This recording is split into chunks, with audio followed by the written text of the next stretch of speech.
Hello students, welcome to gen z math. আশা করছি সবাই ভালো আছো এবং সবার প্র্যাকটিস খুব সুন্দর হচ্ছে। আজকে আমরা স্কোয়ার অ্যান্ড স্কোয়ার রুটস মানে চ্যাপ্টার 3 এর থিওরিটা করার চেষ্টা করব। আজকের ক্লাস মেনলি থিওরিটিক্যাল। আজকে আমরা থিওরির সমস্ত কনসেপ্ট ক্লিয়ার করে নেব যাতে এই চ্যাপ্টারের ম্যাথ করতে আমাদের কোনো অসুবিধে না হয়। তো প্রথমে চলো অ্যাজ ইউজুয়াল আগে আমাদের জানতে হবে যে স্কোয়ার আর স্কোয়ার রুটের মানেটা কি। তো স্কোয়ার মানে আমরা কি জানি? স্কোয়ার মানে ডবল। স্কোয়ার মানে আমরা বলতে পারি ডবল। মানে আমরা এখানে যেরকমভাবে লিখি 2 টু দি পাওয়ার 2, এটার মানে কি? এটার মানে হচ্ছে 2 ইন্টু 2। তাহলে এটা হচ্ছে 2 এ স্কোয়ার বলি আমরা। যদি 3 গুণ হয় তাকে আমরা কিউব বলতাম, তো এরমভাবে যেত। তো আমরা কিউবে এখন যাচ্ছি না। তো স্কোয়ার মানে হচ্ছে ডবল, মানে এটাকে আমরা বলি 2 তার হোল স্কোয়ার, মানে 2কে দুবার গুণ করলে এটা হচ্ছে স্কোয়ার। তাহলে কিছু জিনিস আছে যেগুলো পারফেক্ট স্কোয়ার বলে।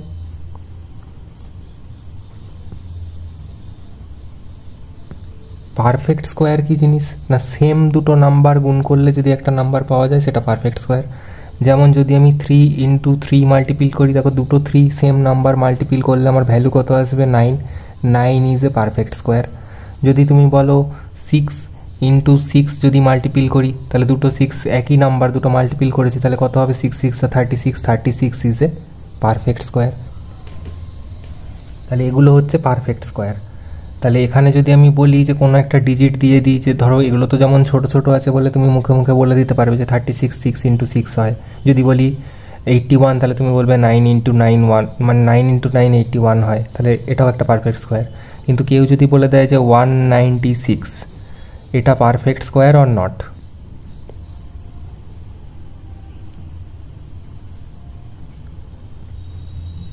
এটা যদি কেউ জিজ্ঞাসা করে তাহলে আমি কি করে করব? তো এত বড় নাম্বারকে পারফেক্ট স্কোয়ার কি স্কোয়ার নয় এটা জানার জন্য আমাদের করতে হবে ফ্যাক্টরাইজ। কিন্তু মনে রাখবে ফ্যাক্টরাইজটা হবে প্রাইম ফ্যাক্টরাইজ, যেন শুধুমাত্র প্রাইম নাম্বার দিয়েই ফ্যাক্টরাইজ হয়। প্রাইম নাম্বার কোনগুলো?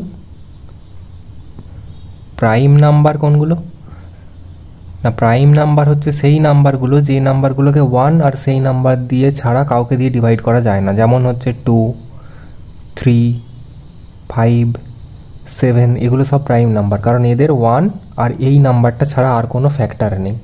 ঠিক আছে? তাহলে 196কে যদি আমি ফ্যাক্টরাইজেশন করি তাহলে কি হবে বলো?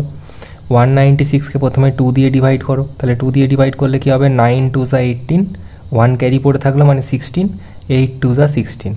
এটাকে আবার যেহেতু শেষকালে 8 আছে, ডিভিসিবিলিটি রুল, তো শেষকালে 8 আছে যখন আবার 2 দিয়ে ডিভাইড করবো, তাহলে কত হবে? 2 2 2 4 যা 8 18, 2 9 যা 18। তাহলে 49কে কি দিয়ে ডিভাইড করা যায়? 7 দিয়ে। তাহলে 7 7 যা 49। তাহলে আমি 196কে এরমভাবে লিখতে পারি যে 2 ইন্টু 2 ইন্টু 7 ইন্টু 7। এটা করলে 196 হবে, কারণ 196কেই ফ্যাক্টর করে আমি এইগুলো পেয়েছি। তাহলে এটা দেখো, একটা 2-এর পেয়ার আছে, একটা 7-এর পেয়ার আছে। তার মানে আমি যদি এখানে 2, একটা 2 আর একটা 7, এই দুটো 2 আর 7 গুণ করলে কত হয়? 14। আর এই 2 আর এই 7 গুণ করলে কত হয়? এটাও 14 হবে। তাহলে আমি যদি এই 14কে 14 দিয়ে গুণ করি, মানে এরকম লিখি যে 14 ইন্টু 14, তাহলেও 196 হবে। তাহলে একটা 14-এর পেয়ার বানাতে পারলাম, ঠিক যেরকম পেয়ার এখানে বানিয়েছিলাম সেরকম পেয়ার এখানে পেয়ে গেলাম। তার মানে আমি এটা লিখতে পারি কি, যে 14 তার হোল স্কোয়ার করলেই 196 আসবে। তার মানে 196কে 14-এর পেয়ার হিসেবে লেখা যাচ্ছে। তার মানে 196 is a perfect square number. তাহলে এটা কি বলবো? Yes, 196 is a perfect square. তাহলে আমরা পারফেক্ট স্কোয়ারের ডেফিনেশন আরেকটা কি পেলাম না, যে স্কোয়ার মানে যে নাম্বারটাকে কোনো পেয়ারে পারফেক্ট পেয়ারে ভাঙা যাচ্ছে সেটাই পারফেক্ট স্কোয়ার। যেন সিমিলার পেয়ার থাকে, কেউ যেন এখানে এক্সট্রা একটা 5 যেন পড়ে না থাকে। আচ্ছা, সেই ব্যাপারে আমরা পরে আসছি। এটুকু তো বুঝতে পেরেছো যে যদি আমরা পারফেক্ট পেয়ারে এরকম 14 ইন্টু 14 15 ইন্টু 15 এরকম যদি পেয়ারে ভাঙা যায় তাহলে সেটা পারফেক্ট স্কোয়ার। তো এবার ধরো একটা নাম্বার তোমাকে দিয়েছে 45, জিজ্ঞাসা করেছে এটা পারফেক্ট অর নট।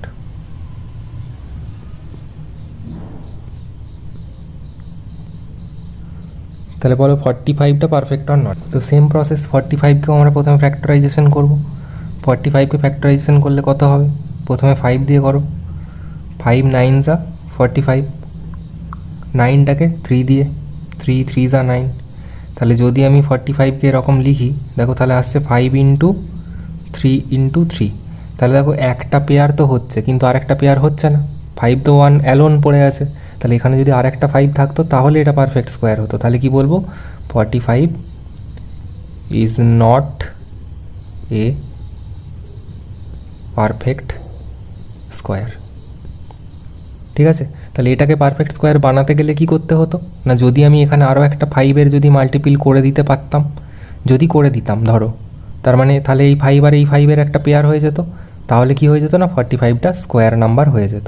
ঠিক আছে, তো এটা যদি করেই দেখো একটু, যদি 45-এর সাথে আরও একটা 5 আমি মাল্টিপিল করে দিতাম, 45-এর সাথে যদি আরও একটা মাল্টিপিল করে দাও তাহলে কত আসবে? 5 5 25, ক্যারি 2, আর 4 5 20 প্লাস 2 মানে 22, 225 আসছে। 225 কার স্কোয়ার হয় জানো? তো কার স্কোয়ার হয় জানতে গেলে আমি এখান থেকে বার করবো। দেখো এটার একটা পেয়ার 5 আর 3, এই একটা পেয়ার 5 আর 3, তাহলে কত হয়ে যাবে? 15। তাহলে এটা কত স্কোয়ার হবে? 15-এর 15 ইন্টু 15 করলে 225 হবে। তাহলে এটা একটা স্কোয়ার নাম্বার হয়ে যাবে। কি করে হবে না, 5 দিয়ে মাল্টিপিল করলে। তাহলে এরকম যদি কোথাও ম্যাথ থাকে যে এই নাম্বারটাকে আর কত দিয়ে মাল্টিপিল করলে এটা স্কোয়ার নাম্বার হয়ে যাবে, তখন এটাকে কী করবো? ফ্যাক্টরাইজ করবো, করে দেখবো কোন পেয়ার বানানো যাচ্ছে না কোন নাম্বারের। এটা তো অলরেডি পেয়ারে আছে, এ পেয়ারে নেই, তার মানে আর একটা সেম নাম্বার দিয়ে গুণ করে দিলেই এটা হয়ে যাবে পারফেক্ট স্কোয়ার নাম্বার। ঠিক আছে, এরকম কোশ্চেনও আসে, সেটাও আমি পরে আসছি। তো মোটামুটি এটা বোঝা গেছে। তো চলো পরের টপিকে যাই। ধরো এরকম একটা কোশ্চেন দিয়েছে যে 80 is perfect square or not, প্রথম কোশ্চেন। আর what number should be divided to make it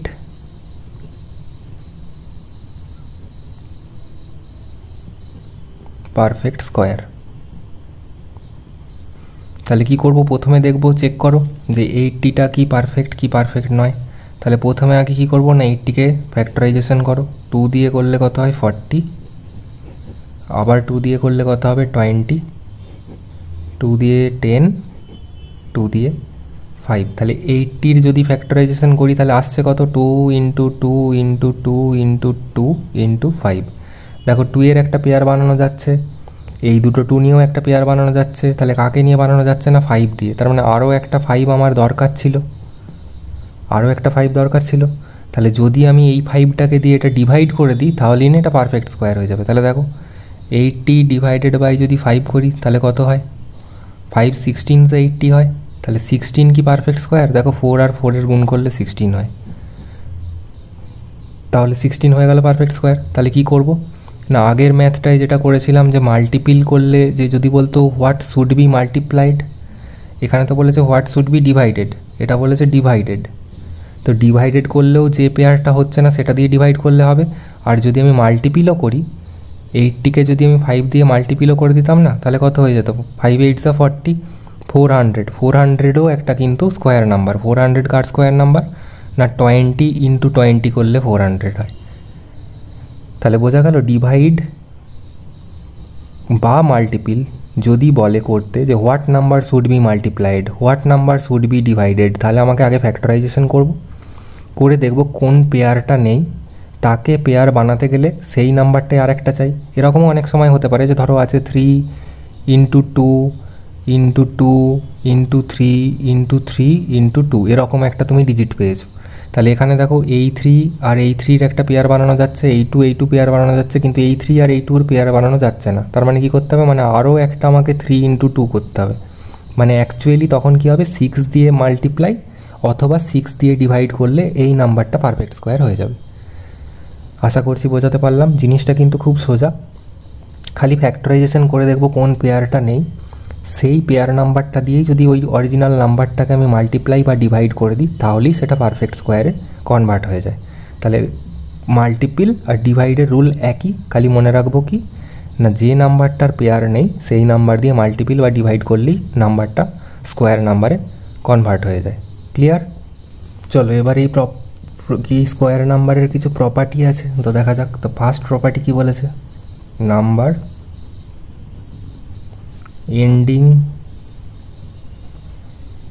with 2, 3, 7 and 8 is not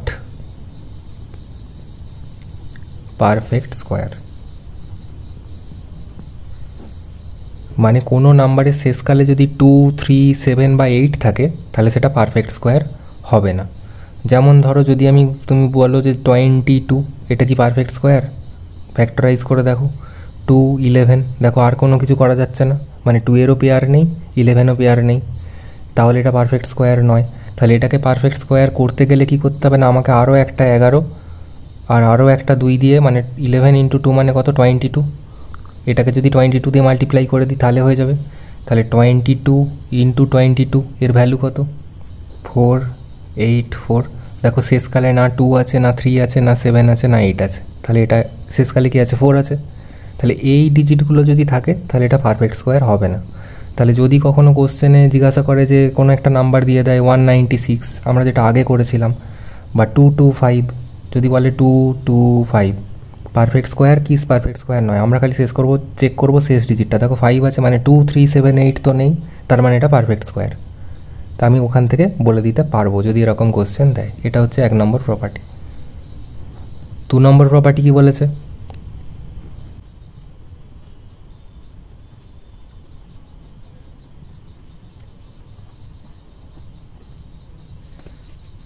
বলেছে number ending with odd 0 is not a perfect square. Odd 0 মানে কি, মানে ধরো 4000 এরকম আছে, 4000, কটা জিরো আছে দেখো, 1, 2, 3, 3 ইজ অড নাম্বার, তাহলে এটা কখনোই পারফেক্ট স্কোয়ার হবে না। আচ্ছা, পারফেক্ট স্কোয়ার বার করার আরও একটা প্রসেস তোমাদের শিখিয়ে দিই। যদি কখনো এখানে এরকম থাকে যে 40000, এটা কার স্কোয়ার, প্রথমত এটা পারফেক্ট স্কোয়ার কি পারফেক্ট স্কোয়ার নয়। আমাদের রুল 2 বলেছে যে যদি অড 0 থাকে তাহলে পারফেক্ট স্কোয়ার নয়। তাহলে এখানে দেখো ইভেন 0 আছে, মানে সোজা কথা, যদি 0-র পেয়ার বানানো যায় তাহলে সেটা স্কোয়ার নাম্বার হলেও হতে পারে। কি করে করব না, দেখো 4 কার স্কোয়ার নাম্বার, 2 2 যা 4, তাহলে এই 4টাকে না প্রথমে 2 লিখে দাও, আর এই দুটো জিরোর জন্য একটা 0 আনো, এই দুটো জিরোর জন্য একটা 0 আনো, তাহলে এই নাম্বারটা না 200-এর স্কোয়ার নাম্বার, মানে 200 × 200 করলে কোন নাম্বার পাওয়া যাবে, 40,000 পাওয়া যাবে। বোঝা গেল? স্কোয়ার বার করা, এটার স্কোয়ার বার করা কত সোজা। যদি ইভেন 0 থাকে সেটা স্কোয়ার নাম্বার হবেই, কিন্তু স্কোয়ার নাম্বার বার করাটা কত সোজা। ধরো এরকম যদি কেউ দিয়ে দেয় যে ধরো 9000, এবার বলো তাহলে তোমরা এটা কি করে করবো না, প্রথমে পেয়ার বানানোর চেষ্টা করবো, দেখো এখানে পেয়ার বানানো যাচ্ছে না, তার মানে এটা পারফেক্ট স্কোয়ার হবে না। কিন্তু যদি আর একটা 0 থাকতো তাহলে এই একটা পেয়ার, এই একটা পেয়ার, প্রথমত 9 কার স্কোয়ার না, 3 × 3 করলে 9 হয়, মানে 3 3 যা 9, তাহলে এটার জন্য 3 বসিয়ে দাও, এটার থেকে একটা 0 নাও, এটার থেকে একটা 0 নাও, মানে এটা 300-এর স্কোয়ার। 300-কে স্কোয়ার করলে কি পাবো না 90,000 পাবো। ঠিক আছে,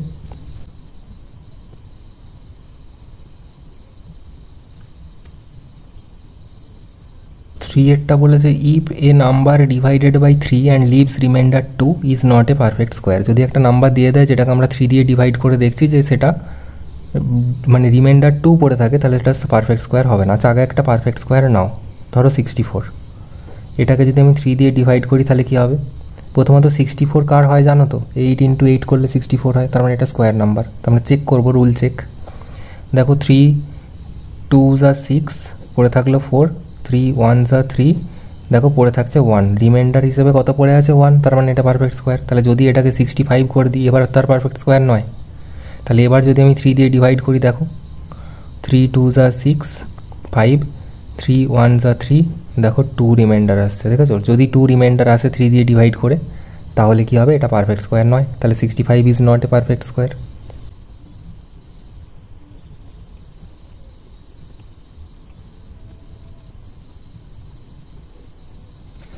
ফোরেরটা দেখো বলেছে 4 নম্বর রুল কি বলছে, if a number divided by 4, যদি একটা নাম্বারকে এবার আগে যেমন 3 দিয়ে ডিভাইড করেছিলাম, এবার যদি আমি 4 দিয়ে ডিভাইড করি আর যদি রিমাইন্ডার কখনো 2 বা 3 আসে তাহলে কখনো পারফেক্ট স্কোয়ার নয়। যেমন ধরো 1002, এটাকে যদি আমি প্রথমে 4 দিয়ে ডিভাইড করি তাহলে কি হবে, 4 2 যা 8,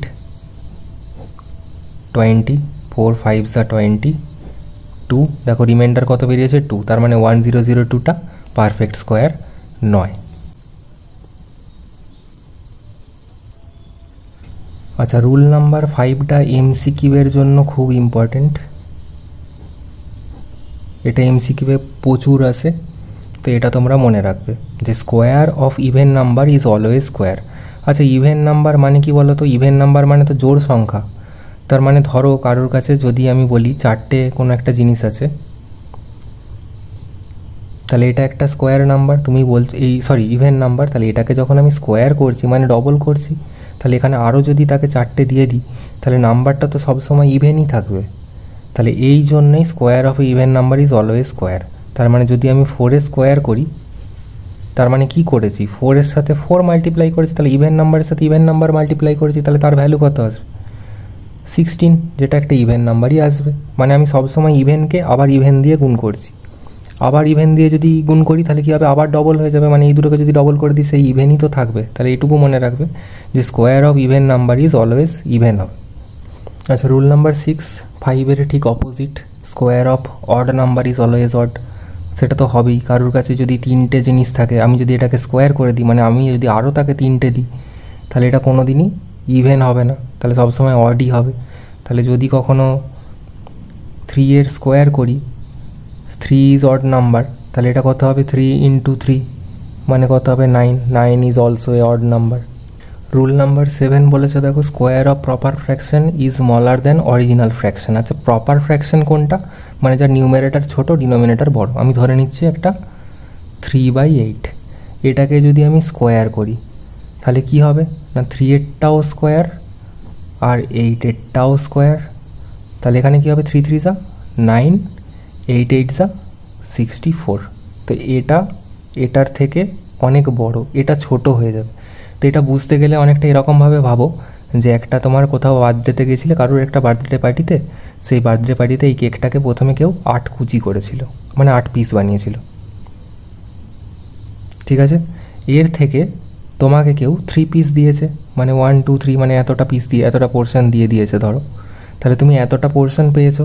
আর এই সেম সিমিলার কেকটাকে কেউ যদি 64 পিস করে, মানে অনেক পিসগুলো তো এরকম সরু সরু হয়ে যাবে, তাই না? এরকম সরু পিসের মধ্যে যদি তোমাকে 9 পিসও দেয়, তুমি এর বেশি পাবে না, কারণ এত ছোট ছোট কুচি হয়ে যাবে যে সেখান থেকে তুমি মাত্র এইটুকুনিই পাবে। তাহলে এটার থেকে এটা তো অবশ্যই ছোট হয়ে যাবে, কারণ যত বেশি পিস বানাবো, এই পিসের মধ্যে মাত্র 9 পিস দিয়েছি আর তোমাকে 8 পিসের মধ্যে 3 পিস দিয়ে দিয়েছি, তাহলে এটা অবশ্যই তুমি অনেক বেশি পাবে। এটা একটু এইভাবে বুঝে নেবে, তাহলে খুব সুবিধা হয়, ঠিক আছে। তাহলে রুলটা কি, যদি একটা প্রপার ফ্র্যাকশনে স্কোয়ার করি, তাহলে দেখো উপরেরটাও যেমন স্কোয়ার হচ্ছে, নিচেরটাও স্কোয়ার হচ্ছে, আর উপরেরটার থেকে নিচেটা বড়, মানে এটা বেশি কুচি হয়ে যাবে, এটা একটু কম, মানে কুচিটার পরিমাণটা কম হবে, তাহলে তুমি পাবে কম। তাহলে কি হবে, অরিজিনালের থেকে ভ্যালুটা ছোট হয়ে যাবে। বোঝাতে পারলাম? আচ্ছা, রুল 8টা একটু ইম্পর্টেন্ট। রুল 8টা বলেছে যদি কনসিকিউটিভ যদি দুটো স্কোয়ার নাম্বার নাও, ধরো 36 তার হোল স্কোয়ার, এর সাথে যদি আমি 35 তার হোল স্কোয়ারকে মাইনাস করি, তাহলে এটা স্কোয়ার করে তারপর তো মাইনাস করলে তবে আমার অ্যান্সার পাওয়া উচিত, কিন্তু বলছে ওরকম করার দরকার নেই। যদি তুমি 36 - 35 করে নাও, তাহলে তোমার ভ্যালু কত আসবে, 36, এটা প্লাস করে দাও, 36 + 35 যদি আমি করে দিই, তাহলে এর ভ্যালু কত আসবে, এর ভ্যালু আসবে 71। তাহলে যেটা পাবে সেটাই অ্যান্সারটা বেরিয়ে যাবে। মানে এটা স্কোয়ার করে দুটোকে মাইনাস করলেও যা হবে, এই দুটোকে যোগ করে দিলেও তাই হবে, কিন্তু মনে রাখতে হবে যেন কনজিকিউটিভ হয়। কনজিকিউটিভ মানে কি, কনজিকিউটিভ মানে পরপর, 36 35, মানে এদিকে 35 36 36 37 এরকম যদি থাকে স্কোয়ার নাম্বার, মানে বড় থেকে ছোটোটার যদি স্কোয়ার মাইনাস করতে বলে, তাহলে শুধু নাম্বার দুটোকে যোগ করে দিলেই আমার অ্যান্সার বেরিয়ে যায়, আমাকে গোটাটা স্কোয়ার করে ক্যালকুলেশন করার দরকার নেই। মানে এরকম যদি বললো ধরো 45 তার হোল স্কোয়ার মাইনাস 44 তার হোল স্কোয়ার, এটাও যদি বার করতে বলে, তাহলে আমি কী করবো না, জাস্ট 45 + 44 করে দেবো, মানে 5 + 4 9, আর 4 + 4 8, মানে এটার অ্যান্সার কত হবে? 89 হবে। আমাকে এত বড় বড় স্কোয়ারগুলো করে তার থেকে মাইনাস করে ভ্যালু বার করতে হবে না, ঠিক আছে? এই রুলটা একটু ইম্পর্টেন্ট, এটা একটু মনে রাখবে। আচ্ছা, রুল নাম্বার 9টাও একটু ইম্পর্টেন্ট। বলেছে sum of first n odd number equal to n square. আচ্ছা, nটা হচ্ছে কোনো একটা নাম্বার যেগুলো আমরা জানি না, মানে কতগুলো। ধরো অড নাম্বার বলেছে, তাহলে 1 থেকেই শুরু করো। 1 2 তো ইভেন নাম্বার হয়ে যাচ্ছে। 1 + 3 + 5 + 7, এটুকুই যদি করি 1 3 5 7, তাহলে কটা নাম্বার আছে না? 1 2 3 4, দেখো 4টে নাম্বার এবং পরপর আছে। Sum of first n odd number, তাহলে প্রথম থেকে শুরু করলে পরপর যদি 4টে অড নাম্বার করি, তাহলে এর অ্যান্সার কত হবে? না n এর ভ্যালু কত? তাহলে এখানে n = 4, 4টে নাম্বার আছে, তাহলে এখানে কত হবে? n স্কোয়ার মানে 4 স্কোয়ার, মানে কত হবে? 16। তাহলে এই 1 + 3 + 5 + 7 করলেও যা হবে, তুমি যোগ করলে এটার ভ্যালু তুমি 16 পাবে। তাহলে আমাকে যোগটা করতে হলো না, আমি জাস্ট 4 স্কোয়ার করে দিলাম। তাহলে এখানে তো এটা খুব সোজা লাগছে। তুমি বলবে হ্যাঁ এরকম করে কেন করতে যাবো, আমি তো যোগই করব। কিন্তু যদি এরকম দিয়ে দেয় যে 1 + 3 + 5 + 7 এরকম করে চলতে চলতে তুমি কত দূর যাবে? ধরে নাও আমি একদম 21 অবধি গেছি। তাহলে এবার বলো কি করবে? তাহলে আমি 1 3 5 7 করে করে একদম 21 অবধি যতগুলো অড নাম্বার আছে ততগুলো লিখে আমাকে তো যোগ করতে হবে। তাহলে আমি ওরকম করবো না, আমি মনে মনে দেখবো যে 1 আর 21 এত দূর তোমাদের দেবেন, একটু ছোট করে দিই, এটাকে 11 করানো। ধরো এরকম দিয়েছে, তাহলে কটা আছে মাঝখানে নাম্বার? 7-এর পর এখানে কত ছিল? 9 আর 11, তাহলে কটা নাম্বার আছে? 1 2 3 4 5 6, তাহলে এটার কত হবে? না 6 স্কোয়ার, মানে এটার অ্যান্সার কত হবে? 36। বোঝাতে পারলাম? যটা নাম্বার আছে ততর স্কোয়ার করে দিলেই হয়ে যাবে সামটা। সাম মানে অ্যাড। আচ্ছা, এর সাথে দুটো এক্সট্রা প্রপার্টি তোমাদের বলে রাখি, এগুলো তোমাদের হয়তো এক্সামে আসবে না, কিন্তু জেনে রাখো যে যদি sum of first natural positive number বলে, মানে ধরো পরপর নাম্বার 1 + 2 + 3 + 4 প্লাস এরম করে করে যদি চলতে থাকে, ধরো 10 অবধি আছে, তার মানে কটা নাম্বার যোগ করেছি? 10টা। তাই এর ফর্মুলাটা হবে কীরকম? এর ফর্মুলা হবে n × n + 1/2। এই ফর্মুলাটা মুখস্থ করে রাখতে পারো, পরে কাজে লাগবে, পরে এবারেও কাজে লাগতে পারে। তো তোমাদের বইয়ে নেই, তো একটু মুখস্থ করে নিলে ভালো হয়। তাহলে প্রথমে গেলো ন্যাচারাল পজিটিভ নাম্বার 1 2 3 4 5 6 7 8 9 10, তাহলে n মানে কি বলেছিলাম? কটা নাম্বার আছে? তাহলে এখানে কটা নাম্বার আছে? 10টা। তাহলে এর ভ্যালু কত হবে? এই সামটা করাও যা। আর আমি যদি এখানে 10 প্লাস এখানে 10 + 1/2 করে দিই, তার মানে কত হবে? 10 + 1 মানে কত হয়? 11। আচ্ছা, এখানে ইন্টু ছিল, 11/2, তাহলে 2 5 × 10 হয়, মানে 5 11 × 55। এটা যোগ করলে তোমার অ্যান্সার কত আসবে? 55। দেখো এত বড় যোগটা আমাকে করতে হলো না, আমি খালি ফর্মুলায় বসিয়ে দিলাম, হয়ে গেল, ঠিক আছে? আচ্ছা, এর সাথে যেমন আমরা অডটা শিখেছিলাম, তেমন ইভেন্টটাও শিখে রাখো। তাহলে যদি এরকম থাকে 2 + 4 + 6 এরকম যদি থাকে, তাহলে আমরা কি করব না, এর ফর্মুলা হচ্ছে n × n + 1, ঠিক আছে? তাহলে এখানে কি করতে হয় না, কটা নাম্বার আছে? 1 2 3, তাহলে n এর ভ্যালু কত? এখানে n এর ভ্যালু হচ্ছে 3, তাহলে ফর্মুলায় কি বসবে? 3 × 3 + 1 মানে 3 × 4 মানে দেখো 12। তো এটা ছোট করলাম এই জন্য যাতে তোমাদের একদম প্রুভ করে দেখাতে পারি। দেখো 4 + 2 বা 4 + 6 কত হয়? 10, 10 + 2 কত হয়? 12। তাহলে এটা যোগ করলেও যা আসছে, এই ফর্মুলায় বসালেও তাই আসছে। এরম করে যদি গোটা 10-12 নাম্বার দিয়ে দেয়, তো এই গোটা 10-12 নাম্বারকে তো আমায় যোগ করতে হবে। তো যোগ না করে আমি যদি এই ফর্মুলাটাই বসিয়ে দিই না, তাহলে খুব ইজিলি তোমরা যোগের অ্যান্সারটা পেয়ে যাবে। তাহলে এইটা তোমাদের বইয়ে আছে, এটা তো এই ফর্মুলাটা তো তোমাদের লাগবে। আর এই দুটোর ম্যাথ তোমাদেরকে যদি দিয়েও দেয়, তোমরা যাতে করতে পারো সেই জন্য আমি শিখিয়ে রাখলাম, এই দুটো এক্সট্রা, ঠিক আছে? আচ্ছা, 10-এর রুল বলেছে পাইথাগোরিয়ান ট্রিপলেট। তো পাইথাগোরিয়ান ট্রিপলেটটা হচ্ছে একদম ভেরি ইম্পর্টেন্ট যাকে বলে, এটা প্রত্যেকবার পরীক্ষায় আসে। তো তার আগে একটা জেনে রাখতে হবে যে পাইথাগোরিয়ান ট্রিপলেট এত ভজকট একটা নাম কেন? না, পাইথাগোরাস বলে একজন ম্যাথামেটিশিয়ান ছিল, যে রাইট অ্যাঙ্গেল ট্রায়াঙ্গেলের একটা রুল বের করেছিল। তো ধরে নাও এটা একটা রাইট অ্যাঙ্গেল ট্রায়াঙ্গেল, যেটা এ বি আর সি। তাহলে এইটাকে কি বলি আমরা? এটাকে বলি বেস, এটাকে কি বলি? হাইট, আর এটাকে কি বলি, হাইপোটেনিউস। ঠিক আছে, তো ও একটা ফর্মুলা বের করেছিল যে যদি কেউ হাইপোটেনিউসের স্কোয়ার করে তাহলে সেটা হাইটের স্কোয়ার প্লাস বেসের স্কোয়ারের ভ্যালুর সাথে সেম হবে। ঠিক আছে, হাইপোটেনিউসের ভ্যালুটা যদি কেউ স্কোয়ার করে তাহলে হাইটের স্কোয়ার আর বেসের স্কোয়ারের সাথে সমান হবে। তাই এটা করার আমার দরকার কি ছিল না, ধরো কোনো একটা ট্রায়াঙ্গেলের আমি বেস জানি, এটার ভ্যালু জানি আর এটার ভ্যালু জানি, তাহলে আমি এই ভ্যালুটা না বার করতে পারবো। ঠিক আছে, তার মানে ধরে নাও যদি আমি বার করতে চাইছি যে ধরো এইখানের এই হাইটটা আমি জানি যে একটা বিল্ডিংয়ের হাইট এতটা আছে, আর এখান থেকে এটার বিল্ডিংয়ের যদি কোনো একটা সিঁড়ি হয় তাহলে এই হাইটটাও যদি আমি জানি, তাহলে এই ডিস্টেন্সটা আমি অটোমেটিক এই ফর্মুলা ইউজ করে বার করতে পারবো। তো এই জিনিসটাকেই বলে পাইথাগোরিয়ান ট্রিপলেট। তো এখানে একটা এমন নাম্বার বসাও যেটা এই নাম্বারের স্কোয়ার আর এই নাম্বারের স্কোয়ারের সাথে সেম হবে।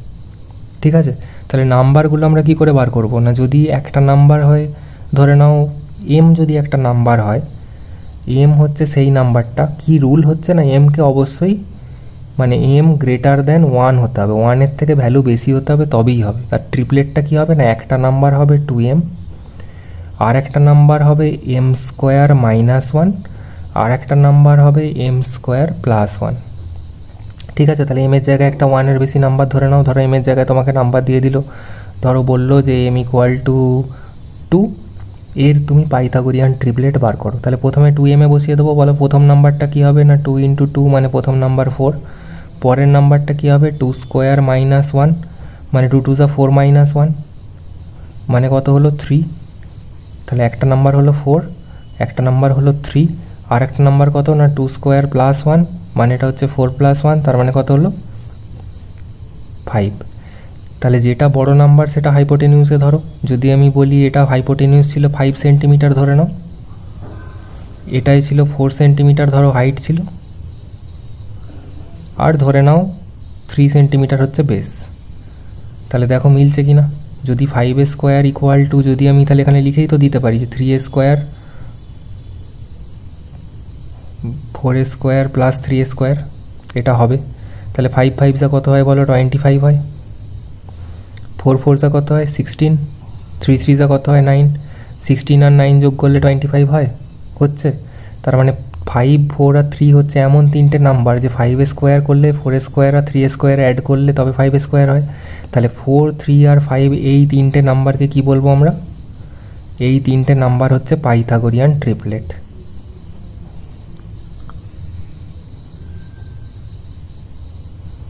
ঠিক আছে, আচ্ছা এটার অ্যাকচুয়ালি কোশ্চেন কীরকম থাকবে, তিনটে ডিজিট আমরা পেয়েছি, একটা 2m, একটা m স্কোয়ার -1, m স্কোয়ার +1, তোমাকে দিয়ে দেবে এরকমভাবে যে স্মলেস্ট